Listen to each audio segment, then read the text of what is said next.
மரணம் வந்து ஒரு இயற்கையான நிகழ்வு. எல்லாருக்குமே அது உண்டு. பிறந்தவங்க எல்லாரும் ஒரு நாள் கண்டிப்பா இறந்து தான் ஆகணும். ஆனா, நம்ம இறக்கும்போது தான், நம்ம எப்படி வாழ்ந்தோம் அப்படிங்கிறது தெரியும் அப்படின்னு சொல்லுவாங்க. அதாவது, உங்க இறப்புக்கு எத்தன பேர் கண்ணீர் விடுறாங்க? எத்தன பேர் உங்கள நெனச்சு கவலைப்படுறாங்க? உங்களோட பிரிவ நெனச்சு எத்தன பேர் வருந்துறாங்க? இத வச்சு தான் நீங்க வாழ்ந்த வாழ்க்கை எந்த அளவுக்கு நல்லா வாழ்ந்திருக்கீங்க அப்படின்னு சொல்லுவாங்க. அப்படி மரணத்திலயுமே நம்மள பொறாமைப்பட வச்ச 2 பேரு, அவங்கள பத்தி தான் சொல்லப் போறேன். அவங்கள பத்தி தெரியாதெல்லாம் கிடையாது. ஒருத்தர் வந்து பார்த்தீங்கன்னா, நம்ம முன்னாள் குடியரசுத் தலைவர் டாக்டர் ஏபிஜே அப்துல் கலாம் அவர்கள்.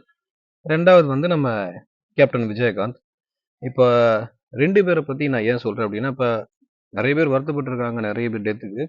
குறிப்பா சொல்லப்போனா, நம்ம கலைஞர் ஐயா டெத்துக்கும் நெறைய பேர் வருத்தப்பட்டுருக்காங்க. நெறைய வந்து இறுதி அஞ்சலி செலுத்துனாங்க. பெருசா நடந்தது. அதே மாதிரி அம்மா அவர்கள் இறப்புக்கும் இந்த மாரிலாம் நடந்தது. ஆனா, அவங்க 2 பேருமே ஒரு அரசியல் சார்ந்த ஒரு நபர்கள். அது எல்லாருக்குமே தெரியும். சிஎம் இருந்தாங்க. ஆனா, அப்துல் கலாம் ஐயாவோ, இல்ல விஜயகாந்த் சாரோ 2 பேருமே அந்த ஃபீல்டுல இல்ல. கிட்டத்தட்ட எப்படி சொல்லப்போனா, அவர் வந்து பாத்தீங்கன்னா, குடியரசுத் தலைவரா இருந்து ரொம்ப வருஷத்துக்கு அப்புறம் தான் இறக்குறாரு. அதே மாதிரி விஜயகாந்த் அவர்கள் வந்து சினிமா துறைய விட்டும் ஒதுங்கிட்டாரு. அரசியல்லயுமே அவர் ஆக்டிவா இல்ல. அவர் எப்படி இருக்காரு, அவரோட கண்டிஷன் என்ன அப்படின்றது கூட நம்ம யாருக்குமே தெரியல. அப்படிப்பட்ட சூழ்நிலையில அவர் இறப்ப மட்டும் நம்ம நியூஸ மட்டும் கேட்டுட்டு, என்டையர் இந்தியாவுமே வந்து பாத்தீங்கன்னா, ஒரு வருத்தம் தெரிவிச்சாங்க.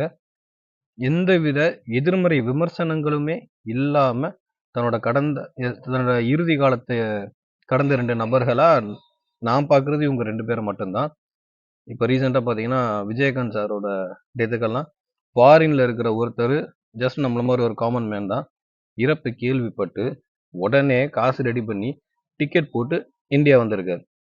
அதே மாதிரி அவருக்கு கூட்டம் கூட்ட தேவையே இல்ல அப்படின்ற அளவுக்கு ஏகப்பட்ட கூட்டம். இன்னும் சொல்லப்போனா, போலீஸ் சைட்ல இருந்து அத கண்ட்ரோல் பண்றதுக்கு தான் வந்து ரொம்ப கஷ்டப்பட்டாங்க அப்படின்னு சொல்லி நம்ம நியூஸ் எல்லாம் பார்த்தோம். அந்த அளவுக்கு வந்து ஒரு கூட்டம்.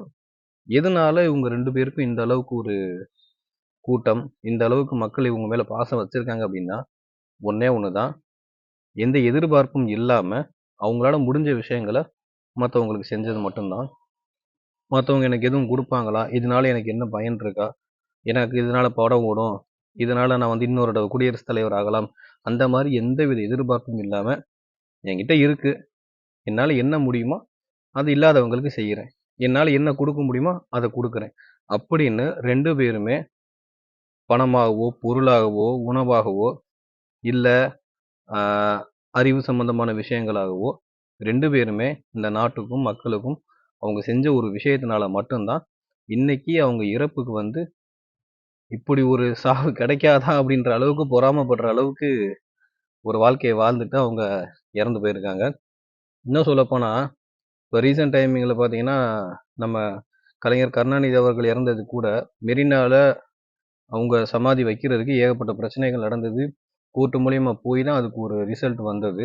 வைக்கலாம் அப்படின்னு சொல்லிட்டு. 5 முறை முதல்வரா இருந்த ஒரு தலைவருக்கு, அதுவே விஜயகாந்த் சாருக்கு அவங்க ஃபேமிலிலேருந்து ரெக்வெஸ்ட் பண்ணாங்களோ இல்லையோ, காமன் பீப்பிள் எல்லாருமே அங்க வைக்கணும்னு சொன்னாங்க. இதனால வந்து நான் அவங்கள டீக்ரேட் பண்றேன் அப்படின்ற மாரி அர்த்தம் கிடையாது. மக்களோட பார்வையில அவங்க வாழ்ந்த வாழ்க்கைக்கான ஒரு எதிரொலிப்பா தான் நான் இத பார்க்குறேன். ஸோ நம்மளால அவங்க அளவுக்கு வாழ முடியல அப்படின்னாலும், ஏதோ நம்மள சுத்தி இருக்கிறவங்களாவது நம்ம இறப்புக்கு வருந்தணும் அப்படின்ற ஒரு லெவல்ல வாழ்ந்துட்டு போனா, அதுவே நல்ல வாழ்க்கை.